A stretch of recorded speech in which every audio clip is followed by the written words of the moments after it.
स्वागत करती हूँ अपने इस YouTube channel the S square पे। आज हम लोग कोरोना की तीसरी लहर के बारे में बात करेंगे कि इस महामारी की तीसरी लहर भी अब हमारे सामने दस्तक दे रही है। सरकार और सेंट्रल हेल्थ मिनिस्ट्री ने ये इन्फॉर्म किया है कि अब तक हम लोग कोरोना के सेकेंड वेव से ही लड़ रहे थे, उनसे बचने की पूरी संभव कोशिश कर रहे थे। पर अब हमारे सामने एक और नई चुनौती आ चुकी है। अब हमारे सामने कोरोना का थर्ड वेव आ चुका है। वो बहुत ही जल्दी हमारे सामने अब दस्तक देने वाला है। उन्होंने ये कहा है कि पिछले संक्रमण और वैक्सीन के दबाव में वायरसेस नए नए रूप में सामने आ रहे हैं और इसकी वजह से अब हमारे भारत में कोरोना का थर्ड वेव भी देखा जा सकता है।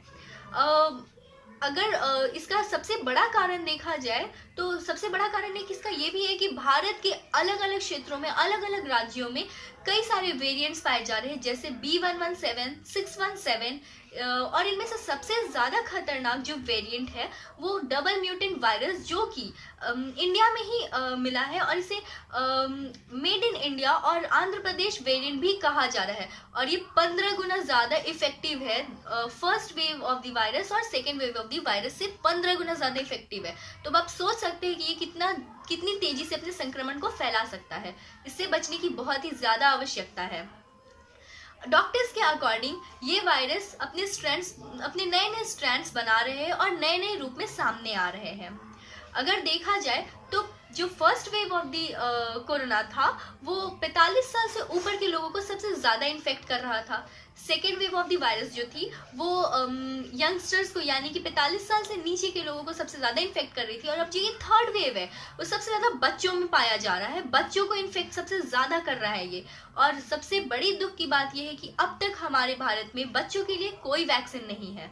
हाँ, पर हमारी सरकार इस पे भी काम कर रही है, बच्चों के लिए वो वैक्सीन बना रही है ताकि हम थर्ड वेव से जल्दी से जल्दी निपट सके, उनसे हम लोग बहुत ही अच्छे से बच सके। उनके संक्रमण हमारे देश में होने से पहले हम लोग उससे निकल सके, उस चीज़ से निकल सके।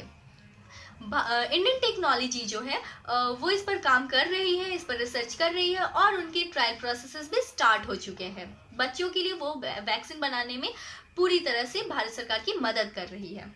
अगर देखा जाए तो अमेरिकन कंपनी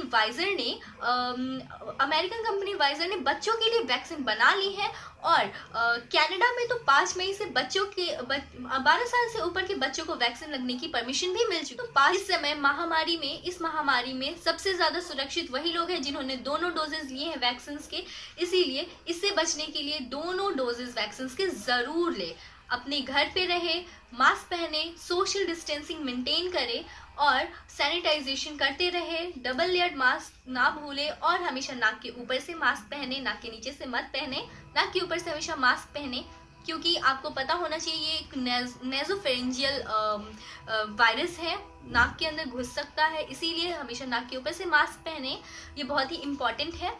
और अगर आपको ये इस वीडियो से कुछ अच्छी इन्फॉर्मेशन मिली है तो इसे शेयर करें, ज़्यादा से ज़्यादा शेयर करें और अपने दोस्तों को भी सलाह दें कि इस महामारी के समय वो खुद भी सुरक्षित रहे, अपने परिवार को भी सुरक्षित रखे।